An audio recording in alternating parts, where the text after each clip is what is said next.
Transfert d'énergie. Une transformation physique a lieu quand une espèce passe d'un état physique à un autre. Les trois états de la matière sont solide, liquide et gaz. Entre ces trois états, il existe 6 changements d'état déjà étudiés au collège et dont les noms sont rappelés ici. Par exemple, le passage de l'état solide à l'état liquide s'appelle fusion, le solide fond. Le morceau de gallium dont la température de fusion est de 29 degrés Celsius fond dans la main.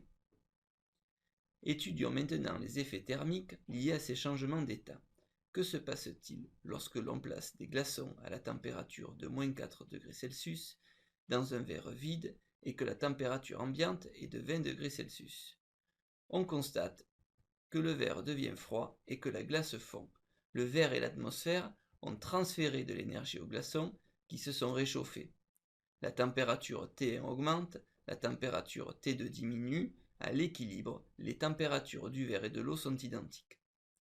Notons Q, l'énergie transférée lors d'un changement d'état. La fusion absorbe de l'énergie du verre et de l'atmosphère. Dans ce cas, par convention, Q est positif. On dit que la fusion est endothermique, elle absorbe de l'énergie. Généralisons ce qui vient d'être vu.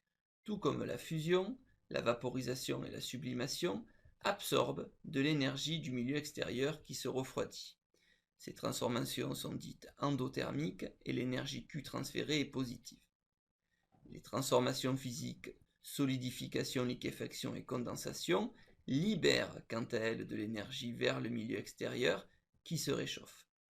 Ces transformations sont dites exothermiques et l'énergie Q transférée est négative. Afin de calculer l'énergie échangée Q lors d'un changement d'état, il faut définir la chaleur latente de changement d'état. Il s'agit de l'énergie transférée lors du changement d'état d'un kilogramme d'une espèce. Cette grandeur se note L et s'exprime en joules par kilogramme. Pour calculer l'énergie Q, il suffit de multiplier la chaleur latente de changement d'état par la masse de l'espèce. On peut vérifier que cette équation est homogène d'un point de vue des unités. Voici, pour exemple, la valeur de la chaleur latente de vaporisation de l'eau, 2220 kJ par kilogramme. Pour calculer la chaleur absorbée par la vaporisation de 2 kg d'eau, il suffit de multiplier L par 2 et on obtient Q égale 4440 kJ. Notons que Q est positif car la vaporisation est endothermique. Retenons donc qu'une transformation physique a lieu quand une espèce passe d'un état physique à un autre. Voici les trois états de la matière.